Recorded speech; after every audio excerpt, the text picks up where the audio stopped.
Good morning. So good. So yesterday was a real walk down memory lane in many ways. In my town they have the Memorial Day parade that both my children have walked in through the years. And it's really a time to reconnect with people that you haven't seen in many years.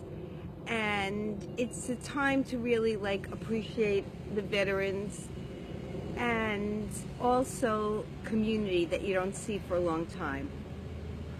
After that, we went shopping because the weather wasn't so good yesterday. So what do people in New Jersey do? I guess they go shopping. And we went to a bookstore.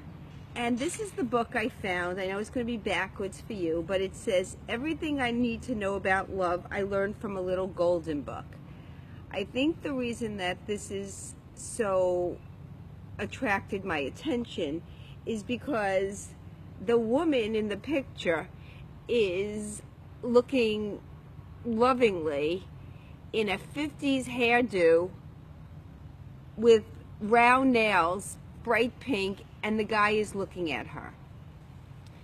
And I had to buy the book. I know I'm decluttering and I'm trying to get rid of things, but I definitely had to buy the book because it brought back so many memories. So this was one of my daughter's favorite books. And the book was The Little Gray Donkey. And it says, "Remember that everyone feels lonely now and then." And this is The Wild Swans. "One day a handsome stranger may appear out of nowhere. He's got you under your spell." And I was thinking as I was reading this book, it's no wonder that I believed in fairy tale life, that somebody was going to come and save me, and that I still like Hallmarks as a way to replenish myself. Because I was brought up on this. I was brought up on this idea of happily ever after. I was brought up on the idea that men are going to save you. And years ago when my life fell apart because the man in my life did not save me and I had to save myself, it was shocking to me. And walking down memory lane, it's so interesting to me that right now we think about everything being in the now, be mindful, be present. But that's not really how it is in life. You do appreciate it. And during the time of the parades, when I had to get my kids out to the parade and get to the parade route and it was hot or it was cold, I didn't really appreciate the fact that that moment was going to be a very special moment in my life.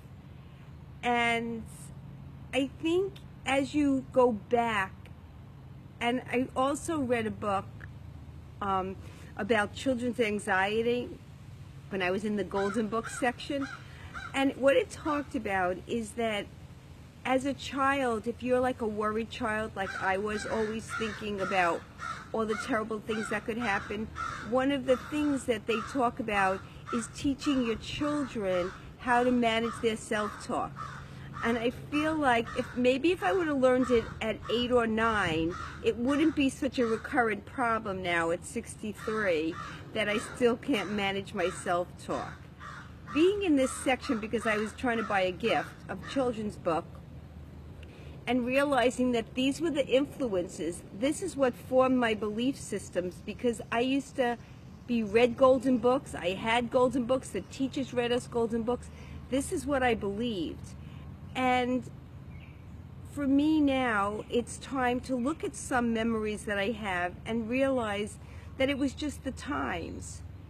One of the people giving a speech yesterday kept on saying,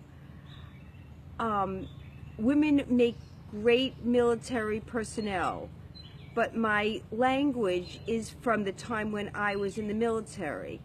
And I think when you take things out of context of the time, it has different meaning. Things are not politically correct that we learned years ago However, I think that reading this book was a lesson to me that many of my old beliefs were a sign of the time, and it's almost like I need to do an update. Just like I've just done on my app, maybe it's time for me to do an update of these old beliefs and old thoughts that I was trained in, because now they don't apply anymore, but for some reason they're solidly in there.